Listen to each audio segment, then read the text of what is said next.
Hey, hello. Welcome to this video. I wanted to do more Dark Souls stuff after my video on patches, but doing Dark Souls lore is a big undertaking, and there's not much to say that hasn't already been said. Of course, you can have your own opinion and interpretation of the events, but I don't know. It's a big undertaking. So I still wanted to do something Dark Souls related, so I'm gonna be doing tier list rankings of the bosses in Dark Souls 1 and 3. Yeah, and then discuss lore and whatever as it comes up.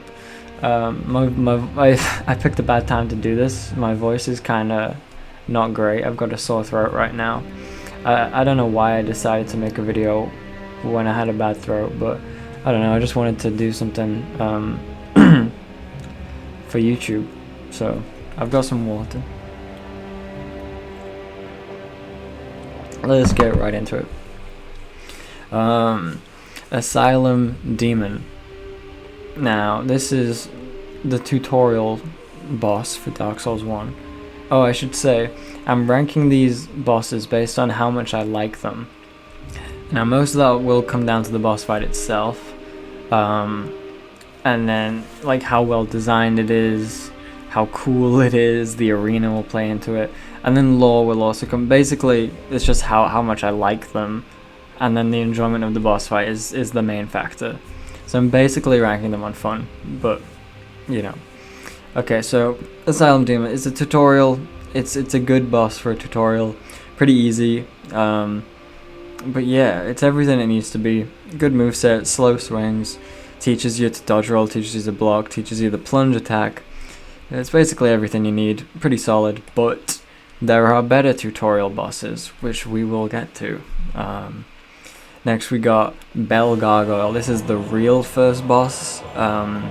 You've got the Asylum Demon, you've got the Taurus Demon, and you can do various things depending on where you go. It's a pretty open game, but a lot of people consider the Bell Gargoyle to be the first, like, real boss, and, you know, it's got a cutscene and everything. Oh, I forgot to mention the Asylum Demon jumps down from the top of the roof. That's cool, but it doesn't really change where I'm ranking it. Bell Gargoyle, because there's two of them. That's sick. The boss fight itself is pretty good. I think it's balanced for where it is in the game. That's an important thing, and it's got a big moment, because that's another thing. A lot of these bosses, a lot of all Souls bosses, to be fair, are like moments in the story, the moments you play, and this one is huge because you fight in the gargoyles come to life. The one of them jumps down, it's got an axe, it breathes fire, its tail is an axe, it's cool as hell.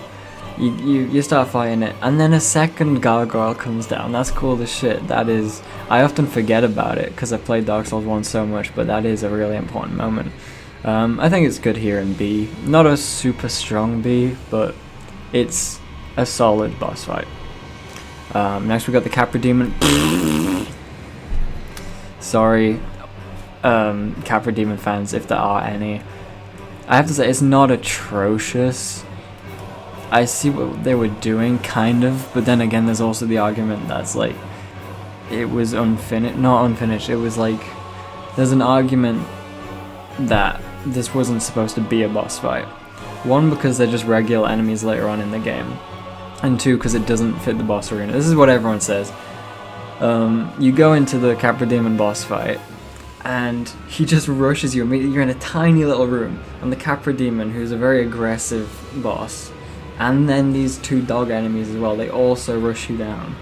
I guess it's like a lesser moment in, like, getting space and you know, going past them, then attacking them, but it's just dumb. It's not done very well. And I love Dark Souls 1. I consider this game, I think of it very highly. I was gonna say I consider it sacred, but I don't know. It's things like this that kind of show the flaws in the game. It's not perfect at all, and the Capra Demon is an example. It's not atrocious. There is one that is quite atrocious later on. Capra Demon, apart from it being in a dumb arena and the two dogs that suck, and there's a long run back, At the end of the day, it's not a bad boss fight except for those things. So D. Ceaseless Discharge. First of all, hilarious name. I can't believe they called it that. I don't know whether it was a case of, obviously because Dark Souls is Japanese originally, they had to translate it over.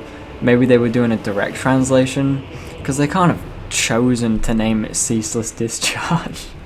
But in any case, this is a gimmick boss of sorts, in that it doesn't attack you until you pick up his sister's clothes, and then you run away, and then he jumps at you, and then you hit him a bit, and then he falls down.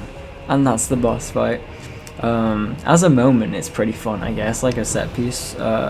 It's barely even a boss at all. You can fight it like an actual boss, but then it's not even rewarding to do that, because you just wait for him to hit, and then there's big AoEs.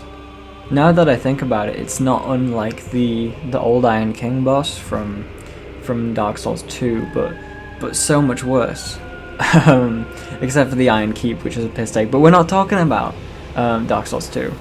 Ceaseless Discharge is honestly way more fun than the Capra Demon, but it's as good of a boss fight as the Capra Demon, if that makes sense. Maybe you follow me. I'm going off vibes kind of here, but the lore brings it up massively. The lore and the look of him, the design is cool. Yeah. He doesn't have a cutscene for his appearance, but he has a cutscene for him falling down. So that's funny. Centipede Demon, another Lost Izalith thing. I will say, I love Lost Izalith in concept. I think the lore is really cool. I like that area a lot more than I think a lot of other people do. I like the designs for a lot of things, and in story it's sick. Everything about the Chaos Witches and everything is so sick. I don't love the Centipede Demon boss fight.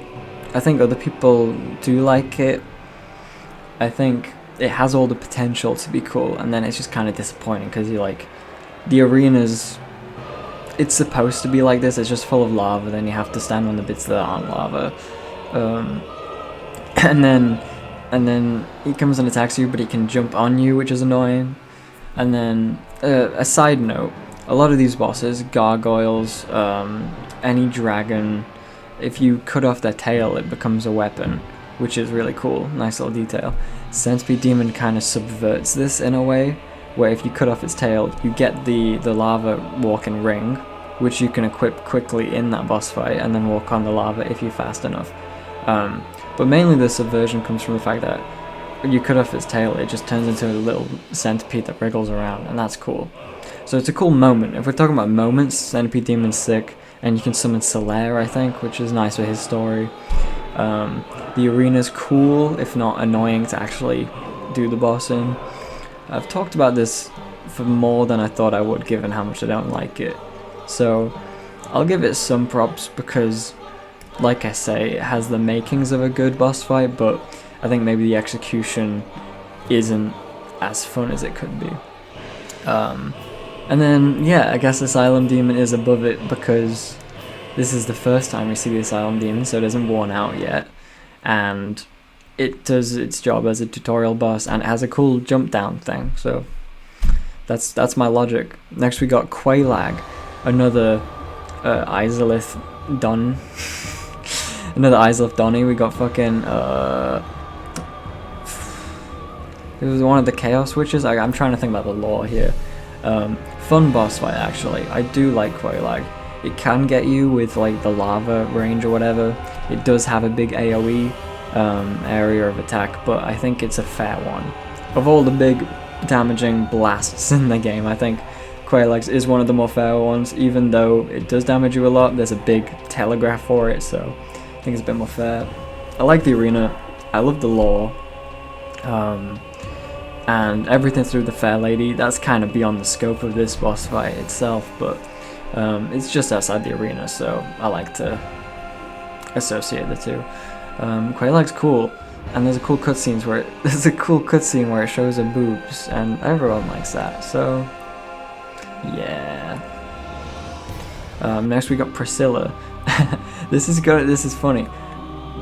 Now, you may think this outs me as a fake gamer, but I just can't do it. I can't bring myself to fight Priscilla because it's optional. You get to her boss arena, it's all hyped up, there's a big bridge you run across, you see the fog gate, like, oh, there's gonna be a boss there, right? You know there's gonna be a boss. There's a whole cool area, the Painted World, one of the coolest areas in the game, would be the coolest if not for Ash Lake, and I don't think that's controversial to say. And it's telling for the quality of areas in Dark Souls 1 that, like, the Painted World isn't the coolest area in the game, because in any other game it would be. But anyway, this area is so cool, the lead up's so cool, you go through the fog door, you're expecting a big boss. Priscilla's standing there, she's humanoid, and she's like, hey, leave in peace. And then you have the option to. You don't have to fight her at all, so I never do, because she's nice. So, sorry, I can't in good faith say I've done the Priscilla boss fight. I've seen it, of course. I've seen she goes invisible and it looks cool. It's a nice gimmick. But yeah, no, I've never done it. Next we got Dark Sun Gwendolyn. My goat. Love me some Gwendolyn. Now, give me a second to talk about the lore. Give me a second to talk about the lore before I go into the boss fight, because I love Gwendolyn, and it was one of the things I talked about in the patches video. I wanted to make a whole separate video for Gwendolyn, but I couldn't do it, because not only have other people spoken far more eloquently on the subject, but yeah, it's too big a subject for me to wrap my head around, really. Essentially, Gwyn, the Lord of Cinder, the dude who keeps the Age of Fire going, he placed himself as the top of this empire, I guess. He is the god of that age, and he set up this kingdom so everything works as a big machine to keep the Age of Fire running. And as a part of that, he made all his children follow this same thing. They all just exist to prolong the Age of Fire, except the Nameless King, who was shunned and stricken from the history books, who's very hard to actually notice at all in Dark Souls 1. It's another thing we'll get to. We'll come back to the Nameless King. But Gwendolyn was born a son of Gwyn, cursed though, had weird snake legs, and was associated with the moon. And Gwyn, obviously he's the god of the sun, he was worried that his son was born associated with the moon and had this affinity with sorceries instead of miracles, I guess, and for that reason he raised Gwendolyn as a girl, had him wear women's clothes, and the ring that you find in Dark Souls 3 that changes male actions to female actions, so that's why Gwendolyn has a female voice, I suppose. I think that's the implication anyway. So through reading item descriptions and digging a bit deeper, even though it looks like a woman, Gwendolyn's actually a guy. But you can go a bit deeper. My interpretation was, I thought about it and I was like, well, Gwyn's gone. Gwyn is a hollow in the Kiln of the First Flame. Left Gwendolyn to look after Anor Londo, completely empty. It's Gwendolyn's keeping this illusion going that it's still this golden city, but really it's just empty. It's a ghost town, right? So if Gwyn's gone and Guinevere's gone, that's another illusion that Gwendolyn's creating, and the Nameless King is gone. Everyone's gone. The Age of Fire has been ending slowly for, I don't know, thousands of years, I suppose. Why does Gwendolyn keep wearing the woman's clothes? If it's something that he was made to do, and dialogue in the game suggests that he considers himself a man, why does he keep presenting as female, right? So I thought, oh, maybe because because they were raised as female, they've just decided to keep presenting as female, as is evidenced by the fact that they still wear the clothes and the ring. When we, the player, face them, I was like, oh, that's what they want or whatever. But then again, if Gwendolyn made the illusion of Guinevere, and Guinevere's illusion refers to Gwendolyn as brother, that would mean Gwendolyn again thinks of himself as male. So Gwendolyn is does identify as male. This was a whole confusing thing you can think about over and over and over again. I don't really know where I landed. A lot of people say, oh, they're a trans character. Makes sense to me. There's a lot of evidence to suggest that would be the case. But which is it? Is it female to male or male to female? I don't know. Anyway, the point is, there's a lot to think about with this character. Very interesting. Lots of information. And the boss fight. We're here to talk about boss fights. The boss fight is sick. It's a gimmick boss fight, and I think it's the only good gimmick boss fight in Dark Souls 1. We might see some others. I'll get to them. I'll walk back that statement later, but regardless, it's the best gimmick boss fight in Dark Souls 1.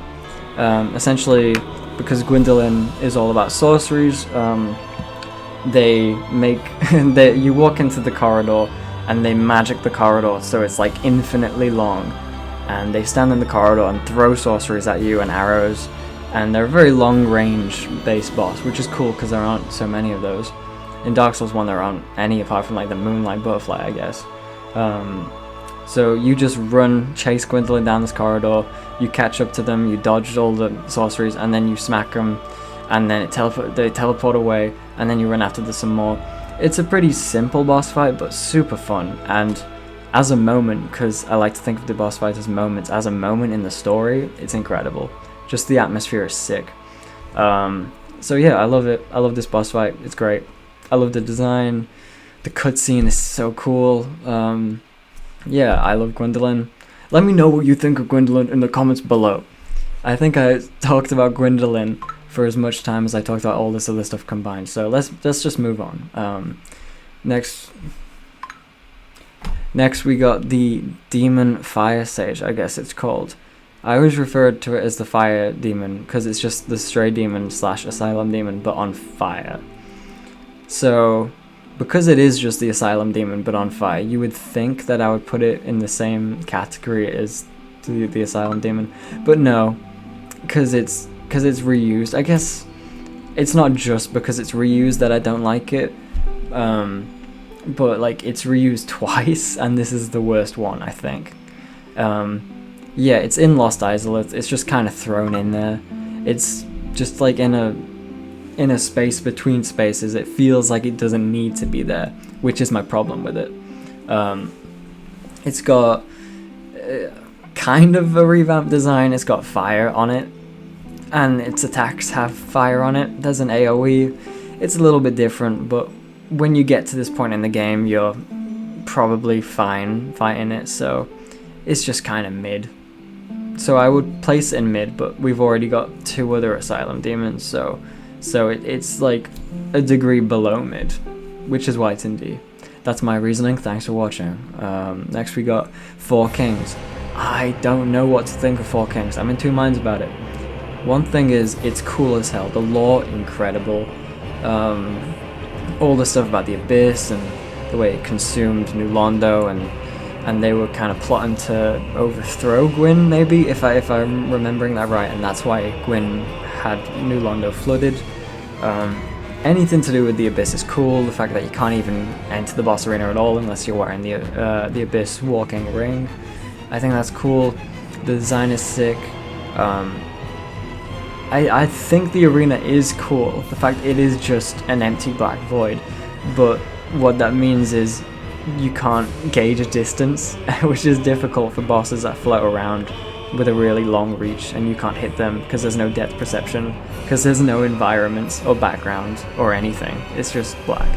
So, cool boss fight in theory, and then still a fun boss fight to fight, but it's just taken away from by the fact that, I guess that's another layer of challenge, I suppose. Like, Centipede Demon has lava on the floor, that's another layer of challenge. Four Kings has no depth perception. I don't know. I do think it is cool. I'll put it in a high C, I think.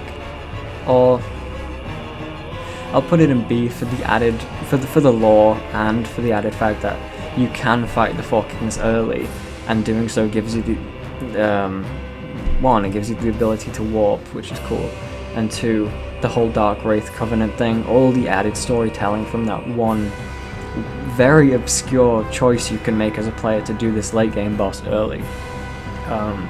It's very sick, and I love the primordial serpents. All that stuff is sick. Ugh.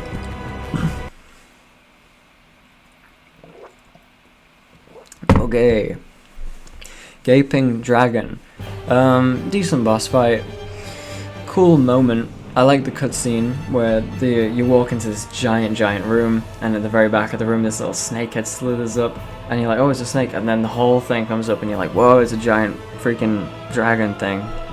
And I like the lore. I suppose the lore is that dragons used to be this sick ancient powerful race, but by the time the player comes along, they're like a shadow of their former selves. They've like mutated into this gross thing with layers of teeth or whatever. And yeah, I think I like it more than other people. I think some people get tilted because of the charge attack, and it has like multiple hitboxes, I suppose, and you can get hit twice by it. I don't think it's that bad. And I think it's a good boss between the gargoyles and Quelaag.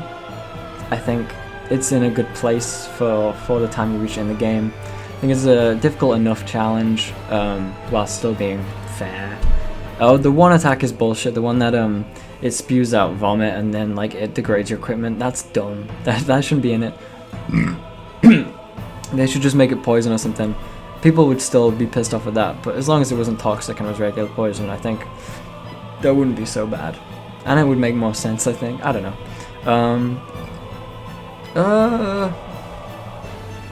Strong C. Yeah. And you can summon 2 people, so if you are having difficulty with it, it's not that bad. Then we got Great Grey Wolf Sith. Dude. I think so. I think I gotta do it. Because the boss fight itself is sick, the moves are sick, the lore is incredible, the arena's great. Everything about it's pretty sick. The one thing I would say is it's easy, as it is with a lot of these big bosses, to just like hide under Sif, under her legs, and just attack them where they can't get you. But it does like jump away, so you can't abuse that, but you can still kind of do it. I don't think that takes away from it too much, because it's up to the player whether they want to do that, you know. The cutscene's incredible. There's actually an alternate cutscene for if you did the DLC first and met Artorias. I think that's a great detail. They didn't need to add that, but they did, because I guess because they love the players and they want to reward them. But I think it's also because they love Civ, and that's why they put so much effort into making this boss fight so good. And I don't blame them. I love Civ too. Yeah. And then, speaking of details, when you get the health down really low and it starts limping, so sad. That's fucked up. Next up we got Gwyn. I like Gwyn as a boss fight. I think it's... I don't know about A. Let's go over our criteria.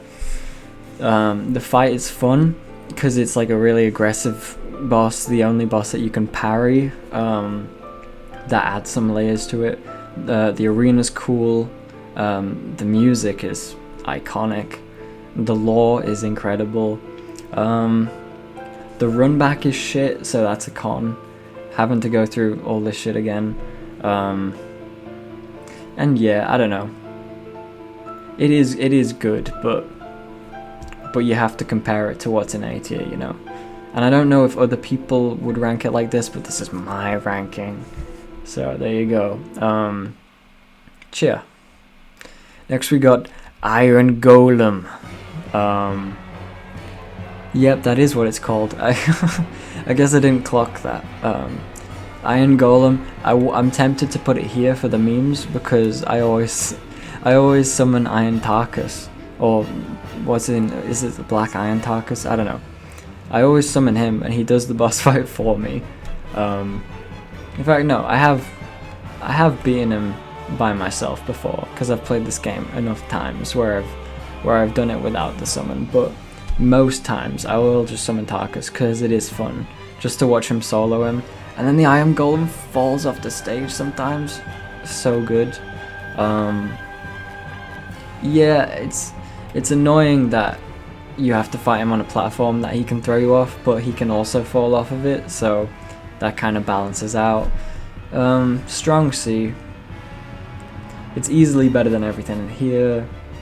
You could argue this stuff's better than it, so yeah, I think that's a good spot for it actually.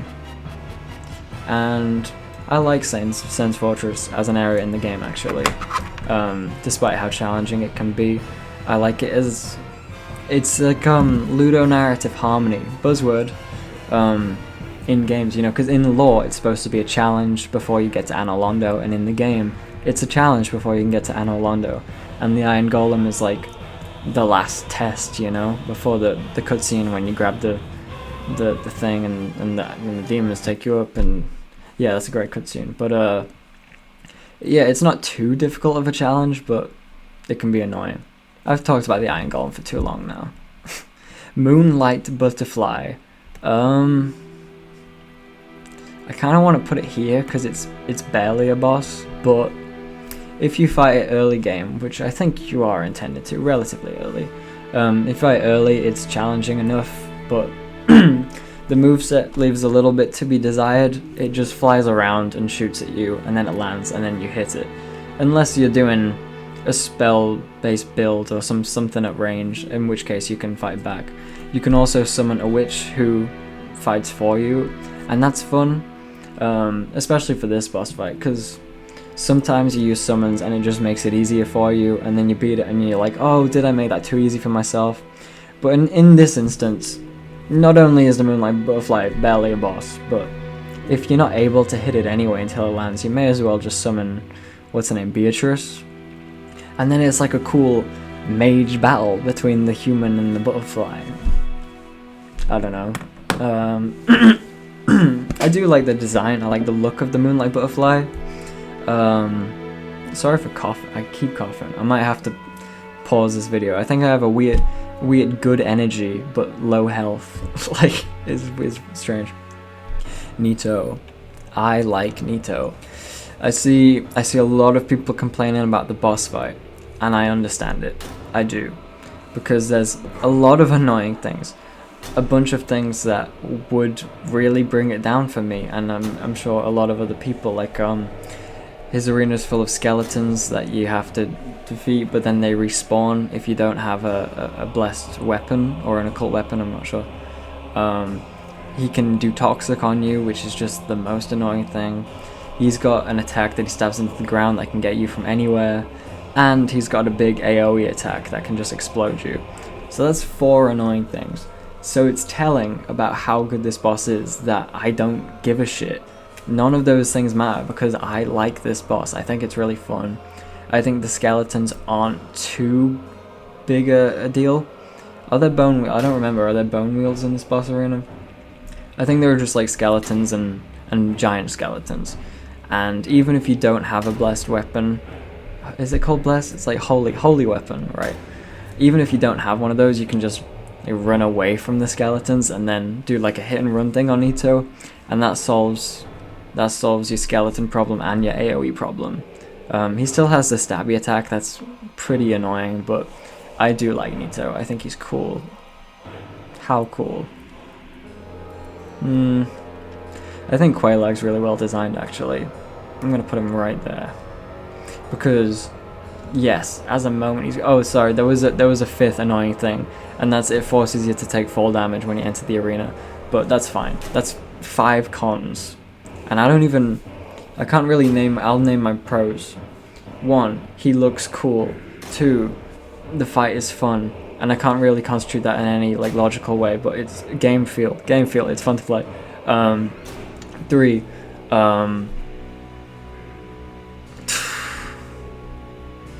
I don't know. It's fun. Fuck it, it's my list. Next, Ornstein and Smough, however you want to pronounce it. Another kind of hot take. I don't like this boss as much as other people do. People rave about it, and I get it. It is well designed. Like, they balance each other out. You got the one dude who hits heavy and slow, and one dude who attacks like more often, but like less damage, I suppose. I don't know, it's too much though. It's like there needs to be a little bit of leeway because they compensate for each other too well. It's very hard if you don't summon to fight them at all, and then you beat one of them, and then there's a second phase, and then the other one gets the dead one's power, which is so cool in concept and in practice. I do think it is sick, but it's very difficult. And difficult doesn't mean bad, but it can, I don't want to say unfair, but it can feel too much. You can deal with it as best as you can and still get hit and then get frustrated, you know, which isn't what you want. Yeah, you can mitigate this based on build, equipment, DPS, all these things, but at the end of the day, it bugs me personally. And I do like this boss. I love the arena. The pillars, they helped with the boss arena. The pillars you can hide behind, run behind, all this stuff, get a little bit of stamina back. It's a good fight, but I don't think it's better than Four Kings, it's better than Gargoyles. It's better than Nito. Maybe I'll just put it top of B. I think that's fair. Yeah, okay. See, I went on a big rant about how I don't like it as much as other people do, but then I kind of convinced myself that I do like it because it is good actually, and I've just placed it in a pretty good spot. I guess I'm reserving S for my absolute favorite. I think that's fair. And E, I don't think anything has been E yet. We'll get there. Next we've got Pinwheel. Actually a pretty fun boss. We all know Pinwheel, he dies in 2 hits, that's the joke. By the time you get to this area, you'll wait. It's so bizarre. The Catacombs is one of the most brutal areas in the game. It's ridiculous. Just getting down is an issue. And then you get down, then those bone wheels are so fucking annoying. And then you get to the boss, and it's almost like a reward for getting through the area. The boss is so easy. But if you actually take long enough to beat Pinwheel, if you wait around a bit, you'll see he has some interesting moves. And the design is really cool. The arena is really cool. And the lore is really cool. So I do like Pinwheel, but he's just piss easy. So yeah, I think that's a good spot for him. Seath the Scaleless. Off the bat, I think the lore is the most important thing, the most important factor in this boss because he's so important to the lore. Seath kind of factors into everything, you know. Gwyn's Empire, the dragons, all the weird experiments he did. He's Priscilla's dad, maybe? We don't know. Speculation. The boss fight itself isn't super fun. He's really huge, and you're in a big arena, and he hits you, he wriggles around, and he might slap you, and then he has some ranged attacks where he can do curse, which is annoying, but again, when you're at that point in the game, you're probably leveled enough so that it's not so bad. The boss fight isn't super fun. You kind of just run around, dodge attacks, smack him in the balls maybe. Oh, the other thing I should mention, there's an interesting thing. When you start this boss off, you do no damage to him. You have to destroy a crystal because the crystal is giving him immortality, but it's like, it's not real immortality because you can just break the crystal and then kill him. And it ties into the lore. Again, it's all story based. It's like Seath is related to the immortal dragons and they're immortal because of their scales. Seath was born without scales. He's also fucked up, like he's got no legs and he can't see. So he's scared because he's not immortal, so he tries to get immortality. That's why he betrayed the dragons, joined Gwyn, that's why he's so obsessed with crystals. The story's great, doesn't really save this boss fight for me, but yeah, I think that's fair. Stray Demon, this is another Asylum Demon, but I give this one way more credit than I do the Fire one, because this one isn't just a reskinned Asylum Demon. It's basically the same fight. Well, it is the same fight, but with more moves. He has an AoE attack, but I give it a lot of credit for just the point it is in the game. Number one, it's entirely optional, which saves it basically, because all your complaints you can just say, oh well, you don't have to do it, which is true. But then the other thing, I think it's kind of fun. I like going back to the starting area, falling through the floor. That's a cool moment. Yes, you take fall damage. Yes, it's annoying. You're in a small-ish arena and he has a big AoE, and that's annoying, but once you get the hang of that, it's a fun fight, I think. And like I say, essentially it is the same moveset as the Asylum Demon. More damage, more health. It's just the same thing for mid-game, mid to late game.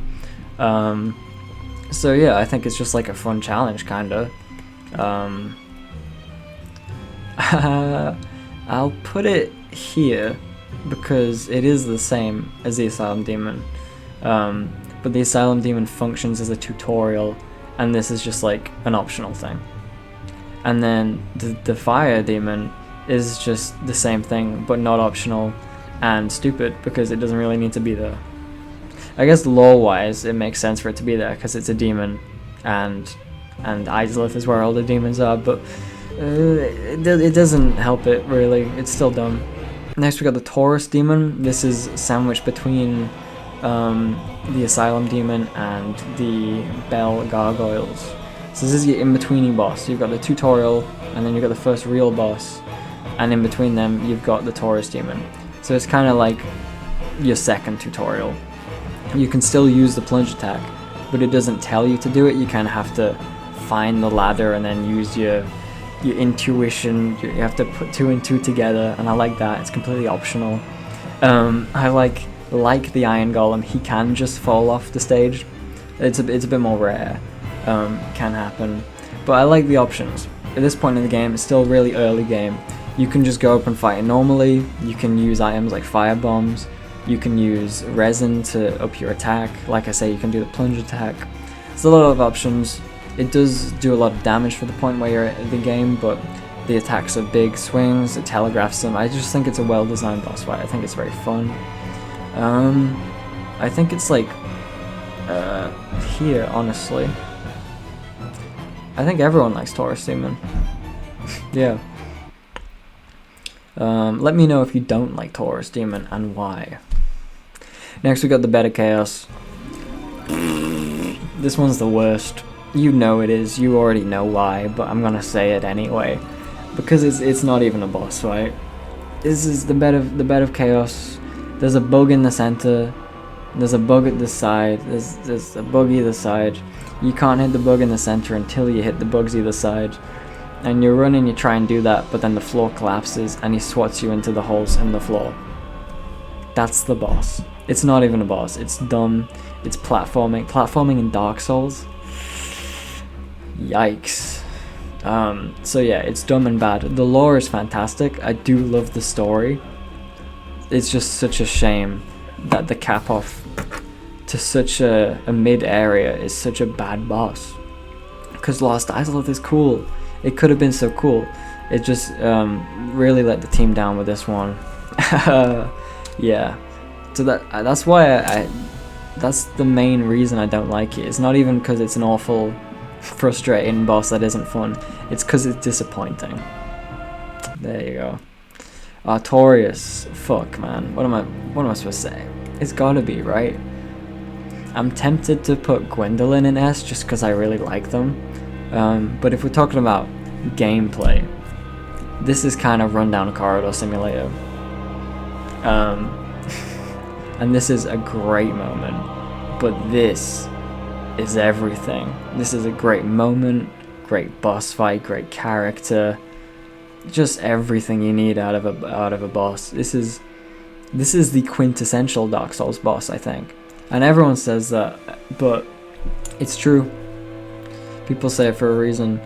Yeah.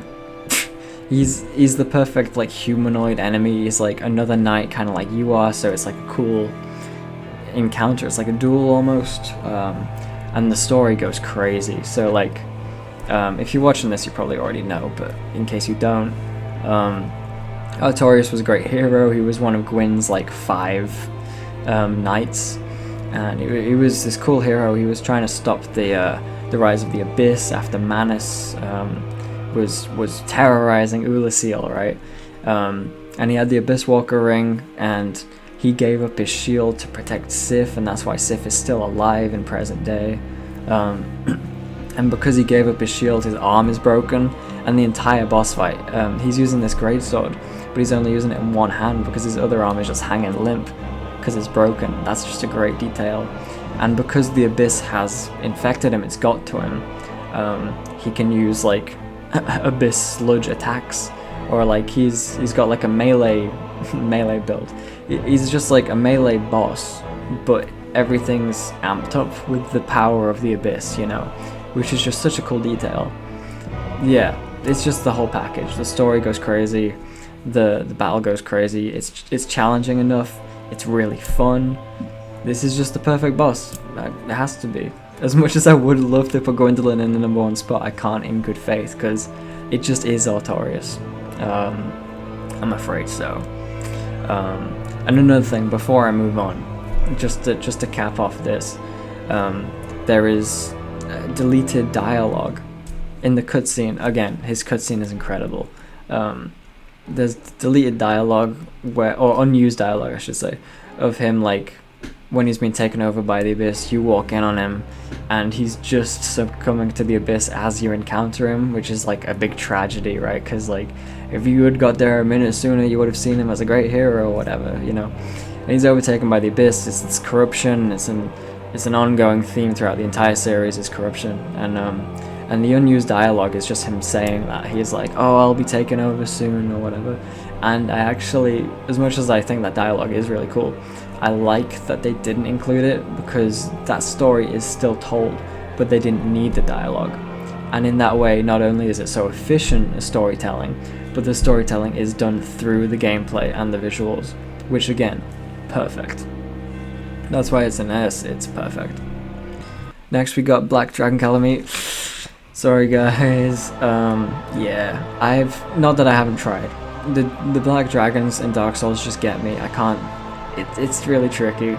I tried so hard, and I'll do it one day. I will go back to it one day. Now that I've played so many more, and Elden Ring, I think Elden Ring has helped me fight dragons. If I was to do it now, I think I would be able to do it. And I can't just go back to the save file where I did it, because I'm on New Game Plus. That sounds like an excuse, and it is, but I'm just not that good, and it's optional. My bad. But it gets worse, because I haven't beat Manus either. It was too tricky.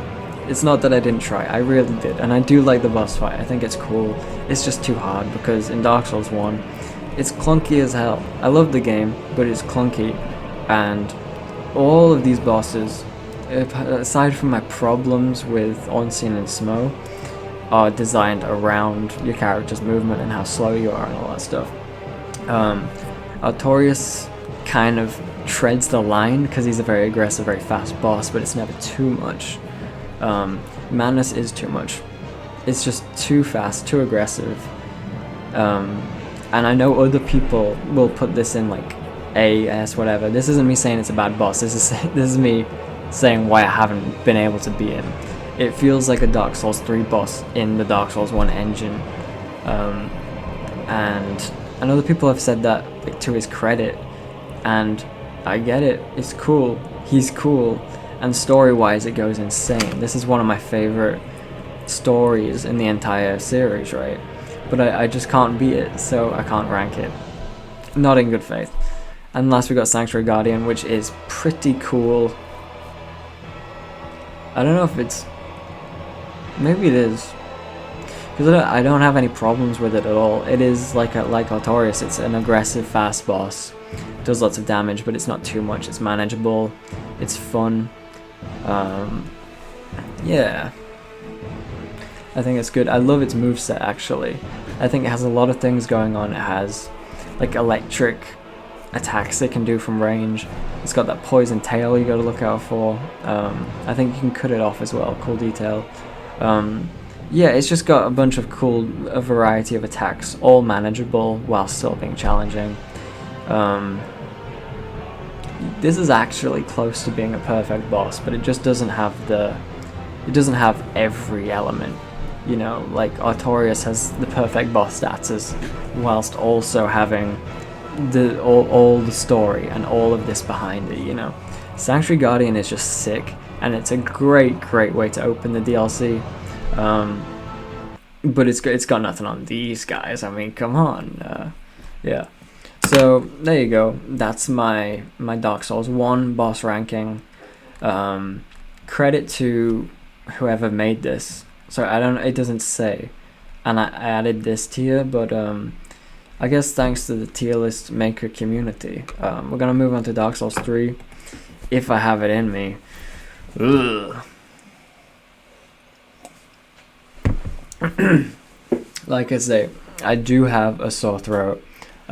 So if I sound like Leonard Cohen, everybody knows why. Starting off strong, the Abyss Watchers. Oh my god. I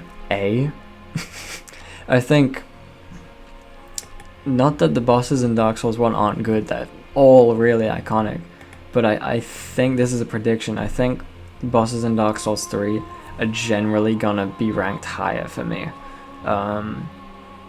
Yeah, that's just getting that out there. Abyss Watchers to start off, incredible boss fight.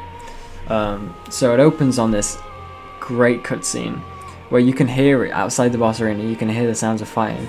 You open the doors, the cutscene plays, and there they are, the Abyss Watchers, the boss, and they're fighting each other before they even clock you. The one of them stabs the other one, and then it looks at you, and then the boss fight starts. You're fighting the Abyss Watcher, and his moveset is pretty close to Artorias, and in lore it's because these are characters, they're a legion, a covenant, that have continued Artorias' legacy of fighting back the Abyss. And over time they've like pioneered this style. They've got the great sword, but they've also got this like parrying dagger or something. It's cool. But then the Abyss has taken over them, much like how it took over Artorias, you know. The more things change, the more they say the same, am I right? And I believe it's the power of the Abyss that brings them back to life. But then because they're the Abyss Watchers, their job is to kill the Abyss. So they're brought back to life, and then they kill each other because they recognize the Abyss in each other. And then the Abyss brings them back to life, and then they kill each other. And they're just in a cycle of living and dying constantly, and that's sick. Not only is it sick, that's metal. That's cool as fuck. That's one of the hardest premises for any boss in any video game. If I'm getting that right. My lore might be a bit off, but I think I'm getting the gist. Anyway, the boss fight starts. The one Abyss Watcher comes to attack you, and then you find this dude. He's got a similar moveset to Artorias. He's a humanoid enemy, so he can be staggered a lot easier than a lot of other bosses. But then, a second Abyss Watcher pops up. They're both trying to kill you. A third Abyss Watcher pops up, and then that one's fighting the other two Abyss Watchers because they're fighting each other, and it's like a management thing, and it's really cool. There's no other boss like it, and that's just phase 1. Because when you get the main one's health all the way down, another cutscene plays, and then all the blood rises out of all the bodies of all the Abyss Watchers, and it goes into one, and he rises up, and there's just one strong Abyss Watcher, and his sword lights on fire, and it's sick. And that becomes the next half of the boss, the second phase, and it is just sick. I should say, I've played Dark Souls 3 a bunch, maybe not as much as the original, but I think it's more fun actually. The gameplay is way more fun. On first playthrough, Abyss Watchers were one of my favorites. On recent playthrough, Abyss Watchers still one of my favorites. The most recent playthrough I did was the only challenge run I've ever done in any Souls game. I've done different builds and stuff, like limited myself, done different like characters, whatever. But this last playthrough I did of Dark Souls 3, I used only the broken straight sword, which, as you can imagine, is pretty shit. It wasn't like a hardcore challenge. Like, I did level up the broken straight sword, and I imbued it with the heavy gem, which meant it scaled off of strength, which made my life a little bit easier. But my damage was shit. So what I did was I relied on parrying anything that could be parried, The Abyss Watchers can be parried, and oh my god, it's like a whole different thing. The Abyss Watchers were already a great fight, but if you focus on, like, I don't know, backstabs, parries, breaking their guards, like breaking down their stamina, it's like a whole different thing. So there are layers to it. The boss fight's fun as fuck. The story's incredible. Just an all-around fantastic boss. Next up, we got Aldrich. Despite having the face of my guy Gwendolyn, it's not. Here's the boss. In lore, Aldrich was a dude that eats people, and then it got more and more powerful, and then the first flame, I think it's called the first flame, whatever, the fire, it starts bringing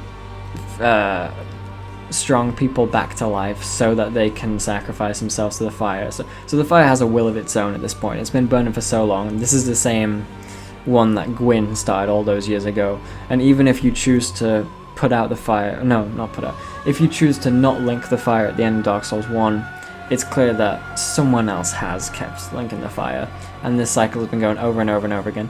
And you could argue that Dark Souls 1 was already in kind of the world was already ending, and by the time you get to Dark Souls 3, the world has been ending for so long, and it's one of the hardest, like, premises for a game. Just as a backdrop, that's incredible. But anyway, the fire keeps reviving these strong guys, and there's a line about it in the opening, I think, like, Aldrich was revived not for honor or whatever, but for sheer strength, which is hard as hell. And as like a, I guess it's a god status now. In his life, Aldrich was just a dude who was gluttonous and ate people, but then at a certain point he started just turning into this blob. He was this gross, like, blob. What's the word? They I forget, but he was just a gross thing that just keeps consuming, and he's gotten to the point where he's consuming gods, and you can kind of see that in his design. He's consumed Nito.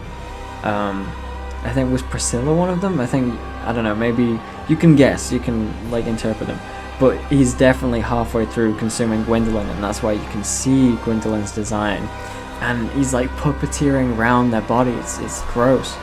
But that's all the story. The boss fight itself, it takes place in the same arena as Ornstein and Smell, which is cool, but it's full of shit because Aldrich be shitting. And he just, like, he burrows underground and then pops back up, and he runs around and fires magic at you. Not unlike Gwendolyn, but it's a bit different, and it's interesting enough. There's a variety. He sets on fire at one point, that's cool. In my first playthrough, it gave me so much trouble in my first playthrough. It was tricky. But yeah, all subsequent ones, I kind of got it. Oh, he has that arrow attack, that's so annoying. But a good boss fight, I think. At the end of the day, a good boss fight. Not quite B, because the Dark Souls 3 bosses are generally of such high quality that that relative to the rest of the game, I think I'd stick Aldrich in C, but a strong C. Next we got. Is that how you spell beat? Yeah, I think so. Next we got the Ancient Wyvern, and this isn't really a boss fight. It's a gimmick. It's another gimmick one. A fun gimmick. It's more of a set piece, actually. This is as much of a set piece as Dark Souls really gets. You enter Ancient Dragon Peak, whatever it's called. You run around the area, but then all of a sudden this Ancient Wyvern drops down, and you're like, oh shit, it's a boss. You try to attack him, does no damage, and you think back to fucking Asylum Demon. You're like, oh, I don't do any damage, I should just run away. So you run away, and he's still breathing fire at you. You run around like this whole area, enemies attacking you constantly, and then you figure out what you're supposed to do is get over the Ancient Wyvern and do a plunging attack, like the Asylum Demon. Actually, a little bit of parallels. And then he dies in one hit. So it's a fun little set piece, but not really a boss. But even then, not E. It's not as bad as. This is interesting because I wanna I was thinking about the bosses relative to the other bosses in this game, but now I'm thinking of this tier list on the same scale as this tier list. I'm thinking, is Ancient Wyvern on the same level as Moonlane Butterfly? And yeah, I think it is. And I don't think anything in Dark Souls 3 is as bad as the Bed of Chaos. Ooh, I might change my mind. I might change my mind on that. I'm gonna go refill my drink, and I'll be back.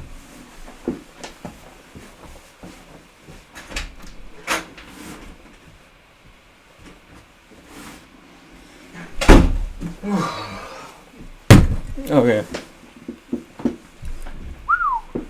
Champion Gundyr. The goat. We've got Champion Gundyr and Ludix. Is it Iudix or is that an L or an I? I never know. But Iudix Gundyr is the tutorial, but he's like run down. He's infected by a parasite. He's like a shell of his former self. And then later on in the game, you get to fight Champion Gundyr, which is the same guy, but in the past. It's when he was at his prime. And oh my god, what a fight. I'm tempted to put it in A. I'm not sure. Because there were, like I say, there are a lot of good bosses. I think my instinct is to put it in A, so I'm gonna. Fighting this guy normally, very challenging. First playthrough, so much trouble. It gave me so much trouble, but it's completely optional, so you can't really fault it for that. It can be as challenging as it wants, because you don't need to do it to progress. All this really locks off is an entire ending of the game, I suppose. It's the ending I do every time because it's the coolest one, but let me talk about the boss fight itself. It's just a guy, and he does karate, and he hits you with his big spear, and it's a really good boss fight. He's very aggressive, very strong. On a regular playthrough, it gave me a lot of trouble. On my challenge run, where I was using the broken straight sword and I was trying to parry everything, completely different again, because I parried his big swings, and there was little window for error. It was very bizarre. I still died a bunch of times, but the run that I did get him, it was like a perfect run, because everything just kind of clicked, and I love that. I love that you can beat this in any number of ways. You can armor up, you can have a big shield, you can go for dex, you can roll away from everything, you can try and parry him, and they're all valid ways to beat him. Either way, it's gonna be challenging, unless you're really good at parrying. At that point, you're just like showing off. But yeah, great boss, love it. Next we got Wolf Guy. I don't even know what this says. Grave Tender, Great Wolf, and Champion Grave Tender. Cool. Well, mid as hell. I guess it's like a not as good Sith, but then there's this also dude. It's a little dude who's like a boss, I guess, based on the health bar, but it's more like an NPC enemy guy. It's weird, and it blocks off. It doesn't block off. It gives you access to PvP, I think, but I don't really fuck with PvP anyway. I'll put it above the Ancient Wyvern just because it actually is a boss fight, but it's not a great boss fight. I think if it was in Dark Souls 1, it would be really good, but if it was in Dark Souls 1, where would I put it? Maybe C. But I don't like it, so I'm not going to. I don't know why I don't like him. And every playthrough is just annoying, whether it's easy or difficult. It's just, I never really look forward to this boss fight. It's just kind of whatever. Maybe that's just me. Maybe people like him. I have to say, I like the aesthetic of it. I like that it's a cool lone champion and his big ass wolf. That's cool, but the fight's just kind of whatever, you know. Especially because this is in the DLC, which is fantastic. Ashes of Ariandel. Great DLC, but the Dark Souls 3 DLC in general is just so good. Next up we got Crystal Sage. Not quite a gimmick, but it's pretty gimmicky for a boss that isn't a gimmick boss. Essentially, it's a spell geyser, right, as you could probably guess. It fires spells at you, and then it kind of disappears and reappears in other places, and it fires purple crystals at you, but then it makes clones of itself, and those clones fire blue crystals at you. and you can hit the clones and they die in one hit and then they'll stop shooting you. But if you hit the main one, the dude who's purple, then you actually damage him, and then you damage him all the way, you kill him. So it's a pretty simple boss fight. I think people have difficulty with this depending on when they fight him in the game, which makes sense based on levels or whatever. But yeah, you can just rush him down if you're a strong guy. You can kill him fairly easily. I guess if you want to do Cathedral of the Deep first before the Abyss Watcher section, then it's more difficult. And some people really don't like this boss, or at least have trouble with it, because it can spawn a bunch of clones and they hit you from all angles. That can be annoying, but overall I like it. I think it's cool. I'm gonna put it there. Now we got the Cursed Rotted Greatwood. Here's my hot take, is that I really like this boss. Now this is this is like a personal thing, right? Because people don't like this boss, at least from what I've seen.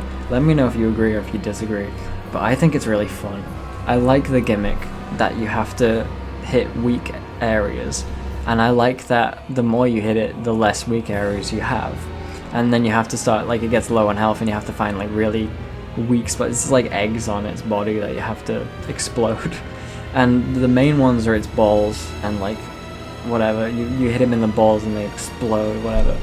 But then by the time its health is low, you're like looking for more eggs. You're like, oh shit, where can I attack him? And there's one on his hand, and he puts his hand down sometimes, and I just think it's fun. And I think especially early game, it's like it's a little bit of a thinker, and it challenges you to attack certain spots and whilst dodging. And I like its design. I like its arena. I think it's cool. It like sits down and then you fall through the floor and you land in the pit of hollows. I think that's cool. And I like halfway through, it doesn't have a second phase, but halfway through it just stands up and then falls down. That's funny. I like this boss. Sue me, cry about it. Next we got the Dancer. Obviously the Dancer's good, right? I'm not putting it in A because I'll explain what I like about it first. I like what everybody likes about the Dancer. It's an interesting, unique boss. It's weird. It's got bizarre timings. It feels like a dance when you really get it. When you get its moves, when you're dodging, you're weaving in and out. It feels like you're in a dance with the boss, which I guess is the point. And it's got like a strange rhythm to it, and it's very fun. And yeah, it's one of the bosses where it's really fun to learn its moveset and then conquer it, you know, which is what a boss should be. My problem with it is it's really difficult, which I guess shouldn't be a problem. Difficulty doesn't mean bad, but I think because you can't parry it, you have less options. The only way to fight Dancer, I guess maybe you could. I never really do shields, so that's not a thing for me. Maybe there's a way you can block it, but it seems to me that the only way to fight Dancer is to just do what it wants you to do. You know, move away from it when it attacks, maybe get in the swing of the rhythms and, you know, dodge in sequence. And it is fun to do that, but it's like the only choice you have, I think. And if you're doing my challenge run that I did with the broken straight sword and you do no damage, oh my god, it's challenging. In that it takes a lot out of you, just because you have to be so focused for so long. And I maybe shouldn't factor that in because how good is it on a regular playthrough? It's very good. It's a good boss fight. It's fun. But this is a personal list, and I think these guys are where they're supposed to be, and I'm fine with putting Dancer here. I just think you should be able to parry it, and it's weird that you can't. But yeah, I do like its attacks, and I think it's fair actually, in spite of how crazy its attacks are, the big whirlwinds, the big AoEs, all this stuff, the bizarre lunges. I think they are telegraphed fair enough. I guess maybe it's just like a personal taste thing, and that you can't parry it. That's my main thing. Next we got Midia. Sorry, it's that thing. It's the black dragons I can't beat. Too difficult, too much health. I'm playing offline as well, so I can't summon people. I never play these games online. It's a purely single player experience. Maybe there's NPCs you can summon, I'm not sure. Never beat him, so I don't know. He has a laser beam attack, it's really cool. I like the boss, he is really cool, but I can't rank him because I haven't beat him. That's the way it goes. Next up we got Deacons. Pretty solid D, I think. It's just like a crowd of guys, and the one you're supposed to hit changes. It goes, and then you single out the guy and you fight him. And then halfway through, there's like the Pope appears and he charges a big attack, and if you don't get him in time, you die. And that's what this boss is. And it can be fun, and it's easy, really. Most of the time I don't really have trouble with it, but it's just not super fun. So I think that's a good spot for it. D for Deacons. If you disagree, shut up. No, put it in the comments. Demon Prince. Ooh, this isn't the old Demon King. This is a different one. Is the old Demon King here? Yes. Okay, Demon Prince. This is the DLC one. Super challenging. I guess this is the equivalent of the Sanctuary Guardian, because it's like the test before you can get into the DLC. You have to beat the Demon Prince, or Demon Princes, as I should say. Or I think in lore he was one guy, and he got beat so hard that he split into two guys, the Demon in Pain and the Demon in Below. You have to fight them both at the same time. You can summon, it's up to you. And then, yeah, depending on which one you beat first, it affects the second half. But I'm getting ahead of myself because I haven't even said the coolest part. There's two demons, the Demon in Pain and the Demon in Below. One of them is very aggressive, does like melee claw attacks and has fire on it. The other one does more ranged attacks, does poison, toxic even, super annoying, but not so annoying because it's manageable. I think it fits in that weird zone where it's super punishing but fair enough because you can dodge it. Anyway, so one's poison, one's fire, but then they swap every now and then. At weird intervals they just swap which one's which. So the poison one just becomes the aggressive fire one and vice versa. And sometimes they overlap, so sometimes you have two aggressive ones, sometimes you have two ranged ones. It's very fun. It's a fun boss fight for that reason. And then, like I say, depending on which one you kill first, when they merge into the Demon Prince for the second phase, it has different attacks. And if it's the fire one, I'm not sure what does it actually, because I never took the time to deep it. I don't know if it's if it's the one you kill first or the one you leave alive that influences whatever it is. But the point is, there's two versions of it. The one of them makes a big fireball that's bullshit and you can't dodge it and it sucks. And then the other one does a laser beam, which is really fun. I just love laser beams, I guess. Because why is a demon firing a laser beam? That's crazy. But it's a really fun boss. I really like this boss. And you can summon Patches, my goat. This one, I'm actually thinking of putting in A. Yeah, seems right. Dragon Slayer armor. Pretty fun. I like it. Again, I think it just works. I think it's just solid, you know. It's a good spot for where you are level-wise, you know. It's your last big challenge before these guys, I think, if I'm remembering that right. It's Ornstein again. Everyone loves Ornstein, but it's not. It's just the armor. The armor is being puppeted, and that's a really cool idea for a boss.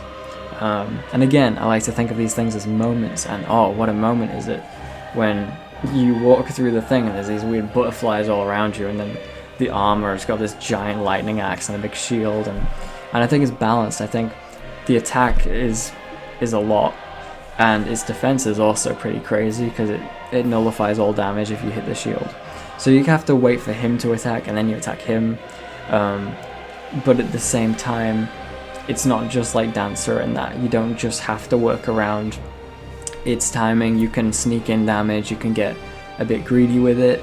I like to do, when he does that big attack, when he two-hands the axe and he slams it down, that's your opening. If you get directly behind him, you're out of the hitbox. You can just wail on him, and it's very fun. and it was very difficult my first playthrough, I think. Or it's one of those when you get in the flow state, you just get it.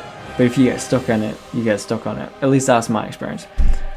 Doing this on my challenge run, doing it with the broken straight sword, very, very difficult. It was another one like the dancer. It just requires intense concentration for a very long time, but still pretty fun. Yeah.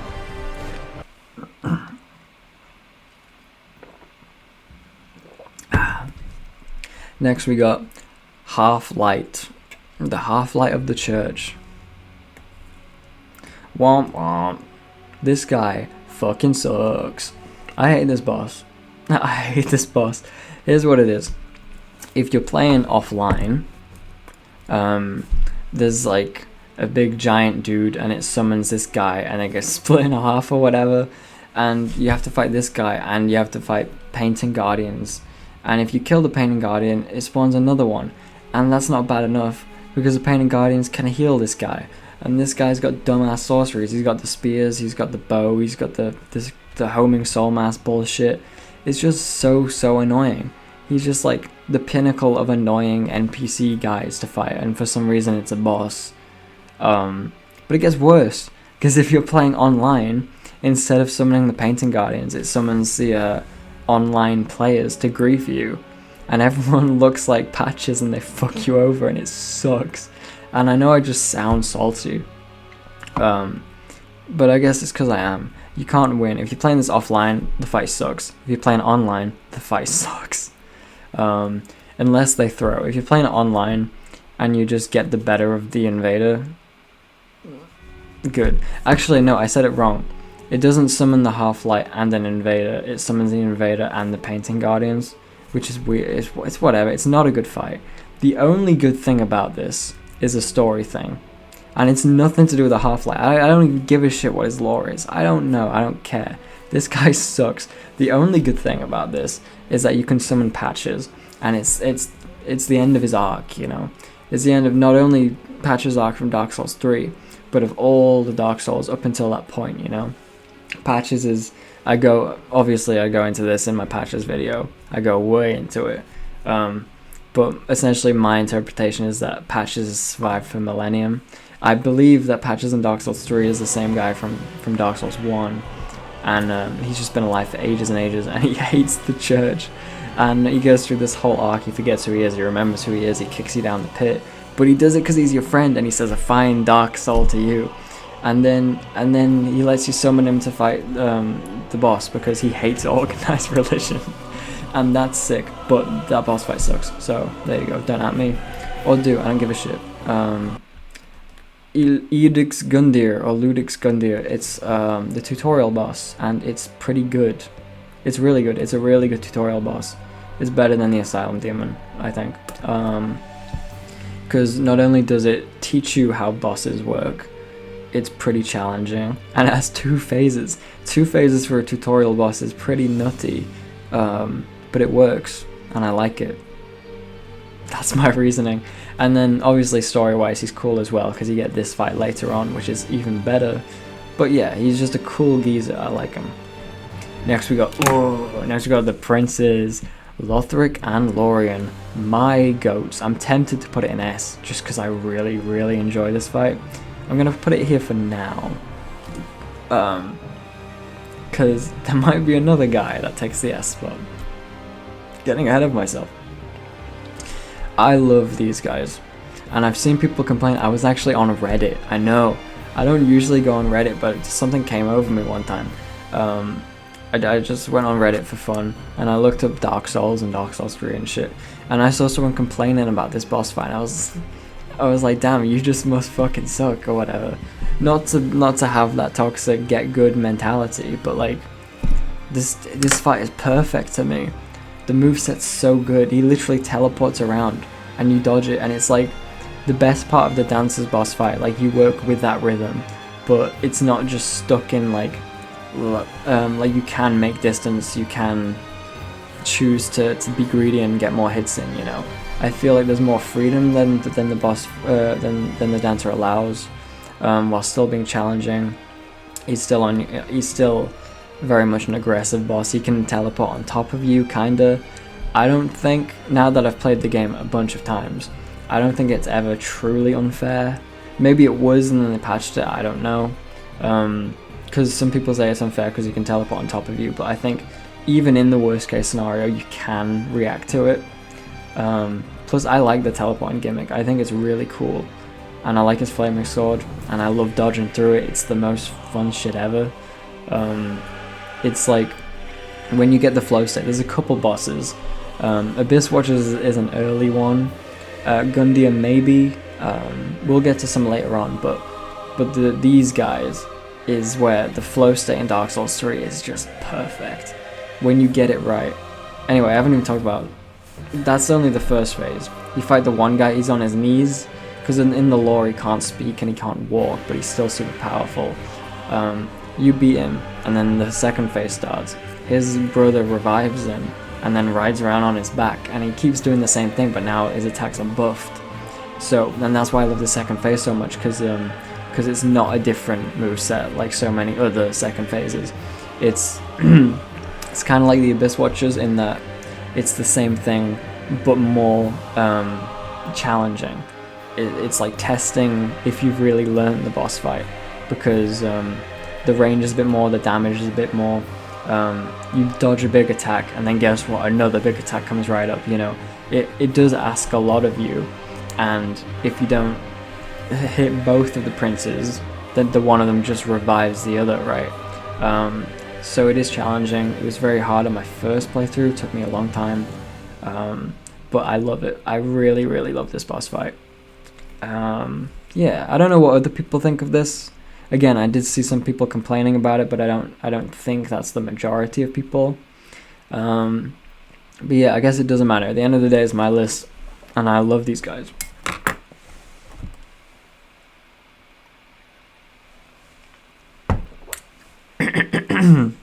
Nameless King. The temptation is to put it in S. I don't know. You know what?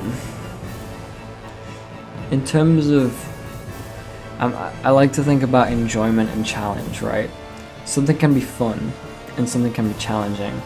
If it's fun without being challenging, like fucking Ceaseless Discharge, then it's not really a good boss fight. It's just like a funny thing, whatever. If it's challenging without being fun, then it's just really frustrating, I guess. And you're just kind of glad to get it done. You want the blend of fun and challenging. And I think that's it. And now that I've kind of talked myself into it, I think I am going to put these guys in S because I do like them. Yeah, Nameless King. 2 phases. First phase, he's riding a dragon and he attacks you, and the dragon attacks you, and the dragon comes down and you hit it on its head. And when you can do some critical attacks, it's fun. And then once you've defeated that, he like stabs his dragon in a cool cutscene, and then you fight him. He's the Nameless King. He's Gwyn's son from Dark Souls 1, the son that he renounced and like struck from the history books. Here he is now. Why? We don't know. I don't know what his deal is at all. There's like no. Maybe there is lore about him. Maybe he is the god of like battle or war or whatever. I don't know. Maybe not. He's just a cool guy. And his boss fight's really fun. And like I say, the entire first phase is like a boss in and of itself, which is super challenging. And it took me a while to get over. On my first playthrough, when I struggled just to get past the first phase, and I would die over and over and over again just to get to the second phase and die immediately, and then have to do the whole dragon fight again just for a chance to even touch the Nameless King, right? But that's the fun of it, kinda. You get better and better at that first phase until the point where it's like, how perfect can I do the first phase to give me as good a chance as possible at beating the second phase? And every time, it's always like, you don't get very close, and then you just get in the flow state. You get that one, you get that run, and it's like now or never, and then all of a sudden, kill him. It's like ride or die. It's perfect, and it's just that's such a good experience. It's so good, man. I forgot how good it was, and I know you're all on the edge of your seats. You want to know if I beat him on my challenge run. I did. I beat him with the broken straight sword. It was bloody mental. And we love that. It's fantastic. Great boss fight. The lore, we don't really know the lore, but the aesthetic is cool enough. The arena is just like a storm. He's the king of storms. Or the dragon is the king of storms. He's the nameless king. I don't know. The arena's great. The boss fight's great. It's basically a 2-for-1 boss fight, really, because the first phase is basically its own boss fight. And yeah, I don't know if you can parry him or whatever. I didn't even try. But like getting in the flow, dodging his spear and stuff, like sneaking hits in, it's just so good. And then beating him, so rewarding. It feels fantastic. Okay. What's this guy? Osiris? Osiris. He's the dragon dude. He's got the invisible baby. Or maybe he doesn't have a baby and he's crazy. Who knows? Again, this is the theme of corruption, because he was thinking about dragons too much and he turned into a dragon. This boss fight is mid as hell. It's alright, actually. It's not terrible. It's fun enough. But even if you do a really good run and you beat him, it doesn't feel great. And if you die to him, it feels worse. He's got like curse attacks, which are annoying. He's got a spin attack, kind of annoying. Most of his attacks are just like alright. And on the whole, the boss fight is alright. And the lore is way better than the boss fight. I think it's one of those. Yeah. I was gonna think of something else. Oh yeah, the best thing about Osiris is that when you beat him, you get to do Champion Gundu. So, there you go. That's all I have to say about that guy. Old Demon King. It's like pretty good. Again, it's one of those entirely optional ones. Really, I should be putting it above the Curse Ride Greatwood. This isn't as good a boss as this ranking would suggest, but I just like it. So there. I do like this ranking, actually. The Old Demon King is essentially a stray demon, right? Like we saw so many of. He's kind of like the fire demon from DS1, but it's better because it's not just a reuse thing. He has a whole different moveset. His arena is cool as hell. It's like in the Smoldering Lake, which is a cool area. He's got like mountains, like not mountains, like big piles of stray demons that are dead. Like he's the last surviving one, kinda. There's a couple demons throughout Dark Souls 3. They're dying off. There's these guys at the end of the world. They survived that long, but they're on the last legs is the point. And the Old Demon King is like, he's on his last legs. You fight him and it's like one last struggle before he dies. It's kind of sad, actually, but a fun boss fight. I am putting Crystal Sage above it because I think the gimmick can be more fun. At the end of the day, this is just like a decent optional boss, you know? So yeah. Pontiff Sullivan, the GOAT. This guy kind of rocks. I think this is as strong of a B as you can get before getting an A. And it would be an A, but look at how strong the competition is, you know? Other people might put it in an A, but whatever. Pontiff Sullivan's great, and the lore he goes crazy. I didn't realize. I just thought he was a weird geezer, but he's actually really important to all the lore in Dark Souls 3. He has an effect on so many things. But the boss fight, his arena's cool. It's like a big hall. It's a weird arena because it's not a big square. It's like a cross. I don't know. It's bizarre. And he has two swords. The one's on fire. The one's magic. And he whirls around. He has big long strings of attack. Actually, he's one of the most Elden Ring bosses as Dark Souls 3 gets. And I don't think I'm alone in that observation. But yeah, pretty interesting, pretty fun. First playthrough, it was a nightmare. Hated him. Subsequent playthroughs, a bit more easy, whatever. Challenge run, parry the shit out of him. And parrying the Pontiff is the most fun. It is fantastic. Yeah, great boss. I guess I should talk about it more. I talked about the fire sword, the magic sword, whatever. He whirls around, he has long strings of attacks. Not too dissimilar to the dancer, I suppose. But then when you get him to half health or whatever, he starts his second phase. No cutscene, but he just creates a clone of himself. And the clone is interesting because it does all the attacks he does, but before he does. So it's in a way, it kind of helps you out because you know what to dodge, but then you have to dodge 2 of them. And yeah, it's like an interesting challenge. I like it. It's good. There you go. Sister Freed. Ooh, this one's almost too challenging to be fun. You know, I was on the scale. Fun, challenging. Sister Freed is a bit too challenging for me. Not that I can't do it. I have done. But it's rough. It's a 3-phase boss. That's right, count them, 3. Every boss has a different health bar. It's mental. The first phase is a lot like Priscilla from Dark Souls 1. In that she has a scythe, she turns invisible. It's cool, I like her attacks. Phase 1 is manageable, it's fun, it's challenging, but it's fun. Phase 2, it turns into a multi-boss. So you have to fight the dude, Father Ariandel, and you have to fight Sister Freed. And I think that is an appropriate level of challenging. But then they couldn't help themselves. They made it so that she can heal them. And that's just too annoying. I guess it's another level of challenge. I'm sure some people appreciate that. I don't. I think that's too much. Because you're already in a 3-phase boss. You don't need to make it that hard. But I guess you're getting bang for your buck. If you paid for the DLC, you're getting fucking hard bosses.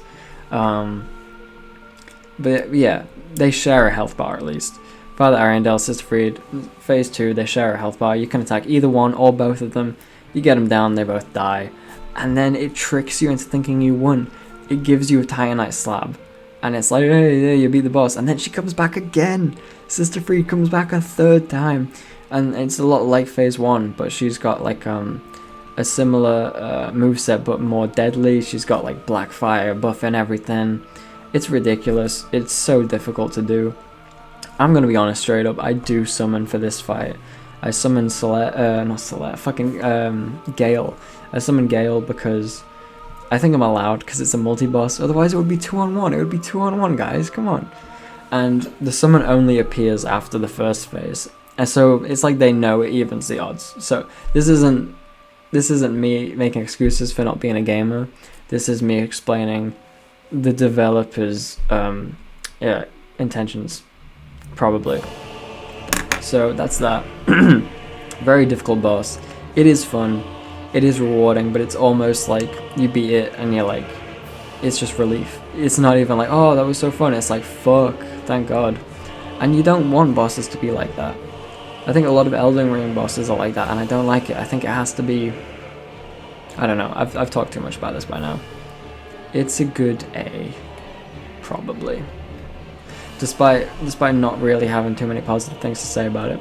Maybe we should go and talk. Maybe I should just real quick talk about things I do like about this boss fight. Phase 1 is like perfect. Really enjoy it. Phase 2, I like managing both of them despite complaining about it. I'm not really a multi-boss Andy, but it can be fun. And again, if you summon, you can leave your summon to deal with one of them. You fight the other one. And Father Ariandel, he leaves himself open a lot. And it kind of balances itself out because there's 2 guys you have to worry about, but if you just like, if he does a big attack and you go around, you can just wail into him, get loads of damage. And another way it kind of balances out is that Sister Freed, she does lots of damage, but she staggers easily. And you can get a backstab. The backstab is really hard to get when it's just her. But in the multi-boss section, you can get the backstab off fairly easily. And when you get the backstab off, you get invincibility frames, so you don't die to Father Ariandel. So that's something I liked. And then Phase 3, I have nothing nice to say about Phase 3, other than it's a great moment. It's a gotcha moment.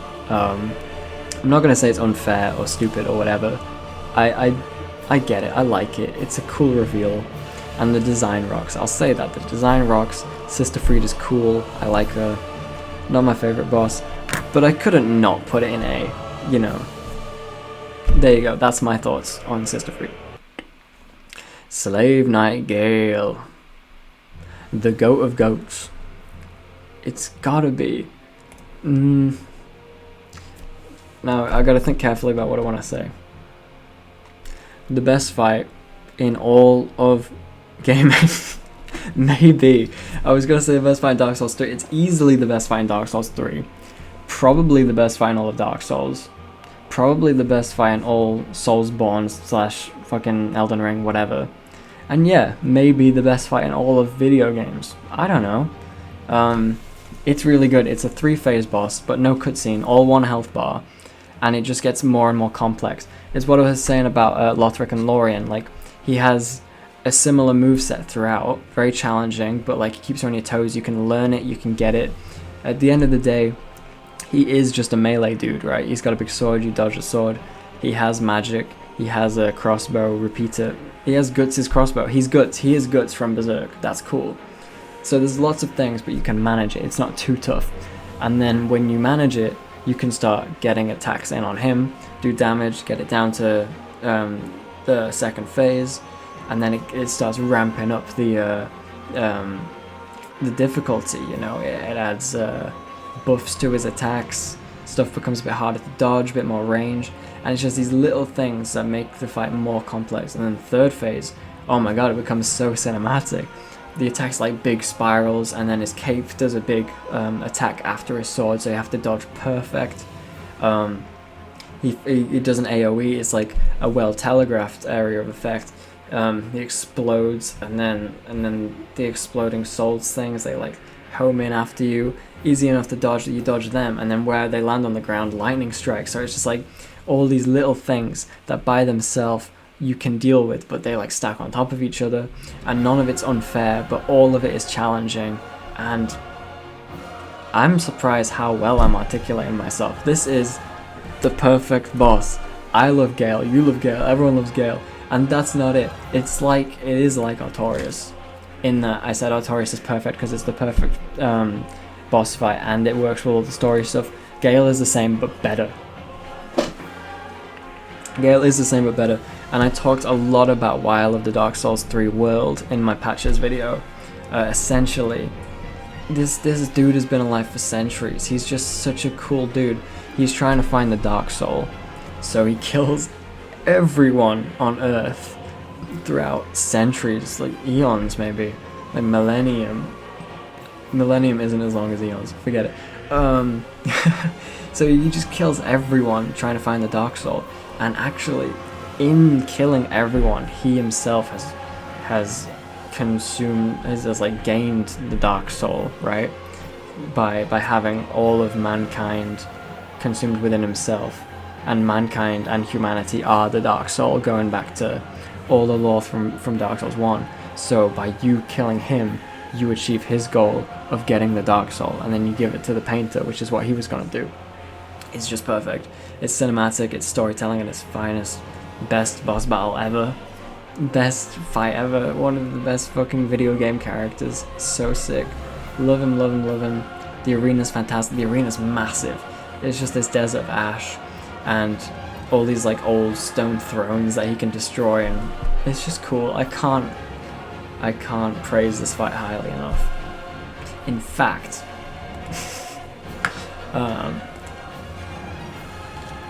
yeah. I'm not going to call it SS, because that's a bad look. I'm going to just call it best ever. The goat of goats. There we go. That's how you know I mean what I say. And I do like this. And we're not done. There's more. Soul of Cinder. This is the last boss actually in the game. There's the DLC which were made afterwards, but if you want to finish the game, you do this guy and then the game ends. And I think it is a fun boss. I think it gets overshadowed a lot by the DLC bosses and by the Nameless King. But it is good. I forget how good it is actually. And story-wise, it's sick. I love the story. I love whenever there's a cool moment. So, in Dark Souls 3, the fire itself is bringing people back to life, so that they can sacrifice themselves to the fire, so that the fire can continue burning, right? And the world is dying slowly and slowly. Slowly it just keeps going and going and going. And the Soul of Cinder is that will of the fire manifest. And it manifests itself through the form of all the previous champions that have linked the fire, including you, yourself from, oh shit, I just noticed Is my camera blocking the rankings? I hope not. Wait. Sorry, I was mid train. I was mid. You, the player.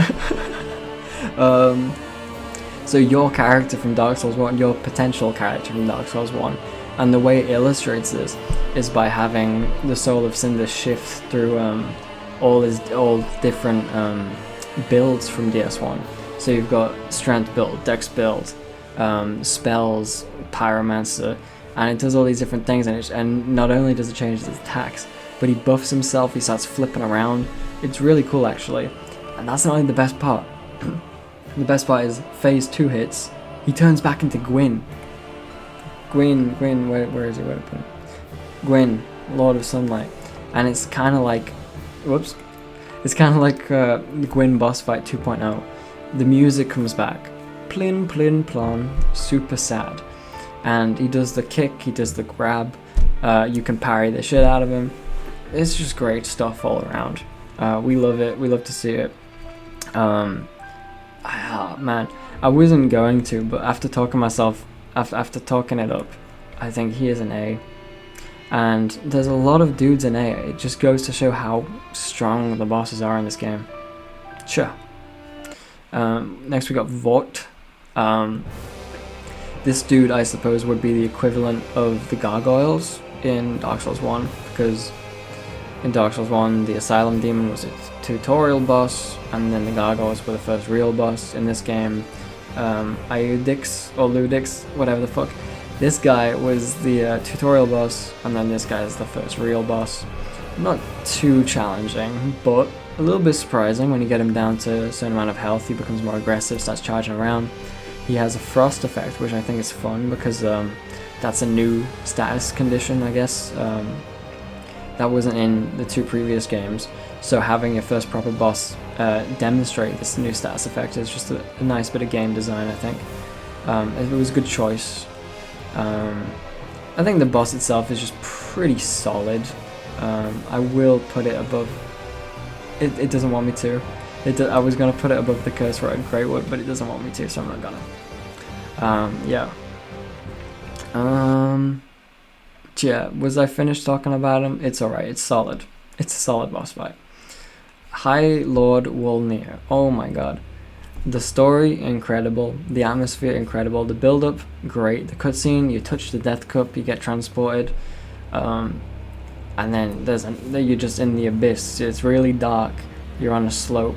And the only thing you can see is this little item at the bottom of the hill. You run down the hill, you grab the item, and then boom, this giant skeleton dude. I mean, a great tone setter. It's just a shame the boss fight is pretty shit, right?